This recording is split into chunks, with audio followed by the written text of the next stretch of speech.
Bismillahirrahmanirrahim. Assalamualaikum warahmatullahi wabarakatuh. Alhamdulillah wassalatu wassalamu ala Rasulillah wa ala alihi wa sahbihi wa man walah, amma ba'd. Kasih kepada Haji Ali selaku tuan rumah yang diraikan pada petang ini adalah pengantin ataupun bakal pengantin kita Muhammad Faiz dan juga Solihah. Khususnya tuan-tuan dan perempuan, sama ada daripada pihak pengantin lelaki maupun pihak pengantin perempuan. Alhamdulillah, pada petang yang penuh dengan keberkatan ini, pada hari Jumaat kita dapat berkumpul untuk menyaksikan majlis akad nikah di antara Muhammad Faiz bin Zaid dan juga bakal pasangannya Solihah binti Ali, insya-Allah. Jadi saya ambil kesempatan pada petang ini untuk sama-sama kita mendengar sedikit tazkirah ataupun peringatan khususnya kepada bakal pengantin kita. A'udzu billahi minasyaitonir rajim. Bismillahirrahmanirrahim. Qala Rasulullah sallallahu alaihi wasallam, "An-nikahu sunnati, faman lam ya'mal bi sunnati falaysa minni." Sabda Nabi sallallahu alaihi wasallam, nikah itu merupakan sebahagian daripada sunnahku. Berkahwin, bernikah, berpasangan secara sah adalah sebahagian daripada sunnah Nabi SAW. Bila kata sunnah Nabi, dia merupakan ibadah. Ibadah dapat pahala. Dan sabda Nabi lagi, "Faman lam ya'mal bi sunnati falaysa minni." Siapa yang tidak beramal dengan sunnahku, maka dia bukanlah daripada kalanganku. Maksudnya, orang yang mampu untuk berkahwin, dia ada pasangan, dan dia ada kemampuan fizikal, dia ada kemampuan dari sudut kewangan dan sebagainya, tetapi dia tidak mahu berkahwin. Jadi tak heran sekarang ni orang yang ada pasangan tapi dia tak nak ada komitmen, tidak ada ikatan pernikahan. Jadi Nabi bagi amaran yang keras, "Faman lam ya'mal bi sunnati falaysa minni." Maka dia bukanlah daripada kalanganku. Jadi kena ingat, yang pertama, berkahwin merupakan sunnah Nabi SAW, merupakan ibadah dan juga ada pahala di sisi Allah Subhanahu Wa Taala. Selain daripada itu, di dalam Islam agama kita meraihkan hubungan lelaki dan wanita. Lelaki perlukan kepada wanita, wanita perlukan kepada lelaki. Jadi dihalalkan hubungan ini dengan berkahwin ataupun akad nikah. Kemudian selepas daripada berkahwin, apa yang ingin dicapai adalah zuriat daripada keturunan kita. Sebab itu berkahwin juga adalah antara lain sebabnya untuk menjaga zuriat dan keturunan kita. Itu antara asbab ataupun mengapa perkahwinan itu digalakkan di dalam Islam. Suka juga saya nak ingatkan kepada Muhammad Faiz dan juga Solihah, selepas berkahwin nanti kena ada rasa tanggungjawab. Kalau sebelum ini kita hanya bertanggungjawab ke atas diri kita, ataupun kita bertanggungjawab ke atas keluarga kita, mak ayah kita, adik-beradik kita. Tapi selepas daripada berkahwin, tanggungjawab itu semakin bertambah. Dah ada suami, dah ada isteri. Jadi tanggungjawab kepada suami, tanggungjawab kepada isteri. Begitu juga tanggungjawab kepada keluarga mertua kita. Keluarga mertua di sebelah lelaki, keluarga mertua di sebelah wanita. Kedua-duanya perlu kita hormati, seperti mana kita menghormati kedua ibu bapa kita. Jadi tanggungjawab itu semakin besar dan juga semakin berat. Satu benda yang Faiz dan juga Solihah kena ingat, apabila berkahwin nanti tanggungjawab itu berat, tanggungjawab itu semakin besar. Yang paling asas sekali dalam perkahwinan adalah menjaga solat. Ini pastikan Faiz betul-betul jaga solat, dan juga pastikan isteri juga menjaga solat. Itu adalah asas dalam kerukunan rumah tangga. Jadi jangan kita hairan sebab apa kadang-kadang ada benda yang tak kena, rasa runsing, rasa tak seronok, rasa gelisah dan sebagainya. Cek balik, adakah kita telah menjaga hak Allah.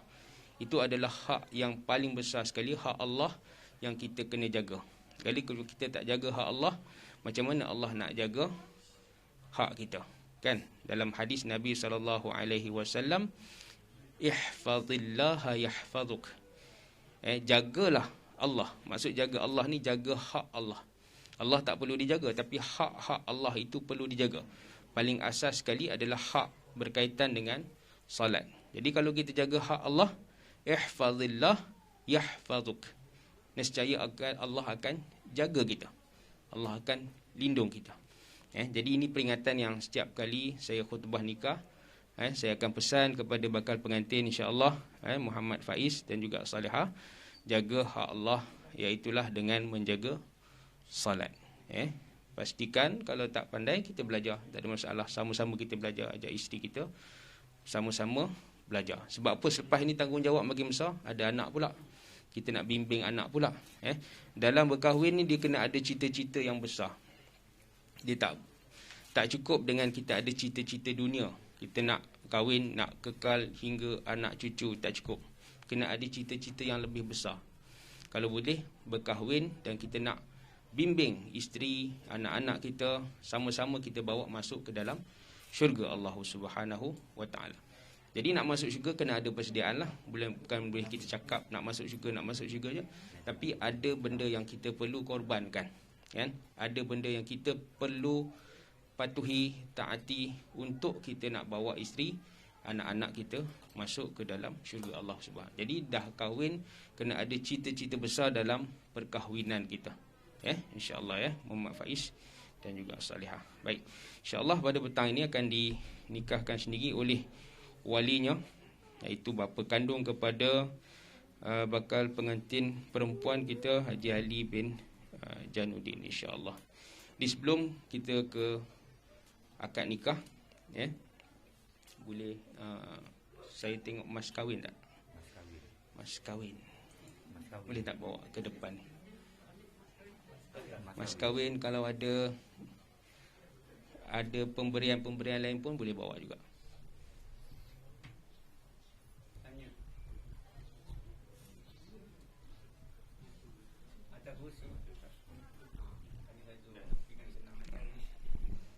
Saya cek dulu, takut pengantin lelaki lupa bawa.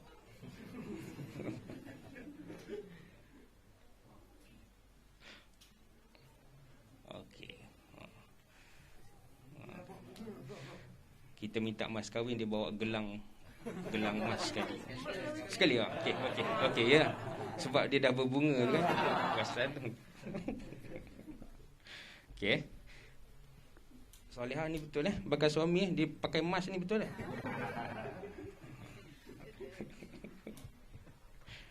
Okey. Kita test dulu. Test dulu, dia tak boleh salam.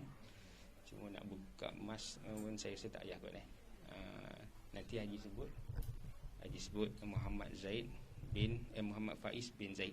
Aku nikahkan dikau dengan anak perempuan kau Salihah binti Ali dengan mas kahwinnya RM300 tunai. Nanti Faiz jawab, aku terima nikah sekian-sekian dengan mas kahwin RM300 tunai. Cuba dia. Muhammad Faiz bin Zaid. Haji sebut je lah. Haji sebut dia, ya je lah. Aku nikahkan with Raisel dulu. Try dulu. Haji try sebut dulu. Nanti kita test sebelum off mic.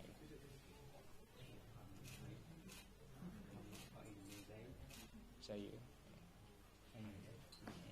aku nikahkan kau dengan Salihah binti Ali dengan mas kawin RM300 tunai.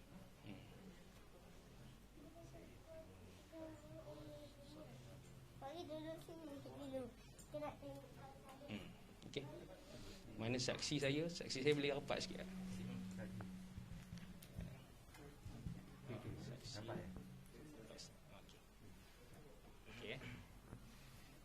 InsyaAllah. Okey, semua pun akan jadi saksi, kan? Yang ada di sini yang kita ambil sebagai saksi Cik Zaid dan juga Fikri Okey, insyaAllah. Sama-sama kita istighfar. Astaghfirullahalazim alladzi la ilaha illa huwal hayyul qayyum wa atubu ilaih. Astaghfirullahalazim alladzi la ilaha illa huwal hayyul qayyum wa atubu ilaih. Astaghfirullahalazim alladzi la ilaha illa huwal hayyul qayyum wa atubu ilaih. Sama-sama kita selawat, Allahumma salli ala sayyidina Muhammad wa ala alihi wa sahbihi wa barik wa sallim. Allahumma salli ala sayyidina Muhammad wa ala alihi wa sahbihi wa barik wa sallim. Allahumma salli ala sayyidina Muhammad wa ala alihi wa sahbihi wa barik wa sallim.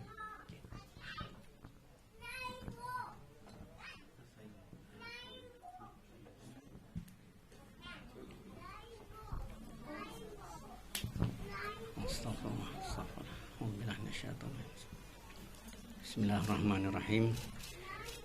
Muhammad Faiz bin Zaid. Ya. Saya nikahkan dikau dengan Soleha binti Ali dengan mas kawinnya RM300 tunai. Saya terima nikah Soleha binti Ali dengan mas kahwin RM300 tunai.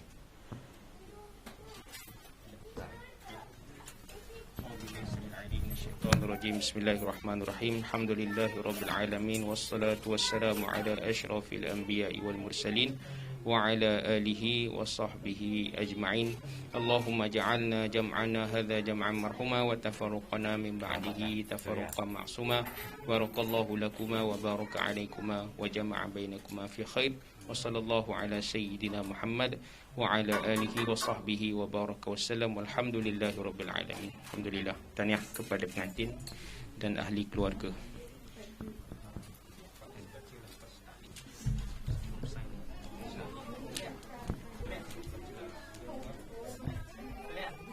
Sebut nama je, mesti tak. Sini saya terangkan sikit. Saya dengan ini mengaku bahawa apabila saya meninggalkan isteri saya Soleha binti Ali selama tempoh 4 bulan hijrah berterusan dengan sengaja tanpa nafkah atau saya hilang kepada tempat yang tiada diketahui akan hidup atau matinya. Saya tahu saya telah menyebabkan kecederaan kepada tubuh badannya dan dia kemudian membuat pengaduan kepada mahkamah syariah dan mahkamah. Selepas siasatan yang wajar mendapati ianya benar, maka jatuhlah atasnya satu talak. Jadi kena fahamlah. Dua-dua pihak kena faham sama ada pengantin lelaki ataupun pengantin perempuan, pengantin lelaki yang melafazkannya. Kena faham apakah implikasi daripada lafaz ta'liq ni. Sekiranya berlaku apa-apa, contohnya di situ disebut meninggalkan isteri dalam tempoh 4 bulan hijrah secara berterusan, tanpa ada nafkah, tanpa ada berita, tanpa ada apa-apa, ataupun mencederakan isteri, ataupun apa-apa sahaja yang isteri fikirkan itu wajar, sebenarnya pihak isteri ada hak untuk mengadu ke mahkamah syariah. Jadi hakim akan panggil dan akan putuskan apa yang sepatutnya. Kalau dalam kes ni contohnya meninggalkan isteri dalam tempoh 4 bulan berturut-turut tanpa nafkah dan sebagainya, jadi hakim ada hak untuk menjatuhkan talak. Okey, kena faham sebab implikasi dia besar.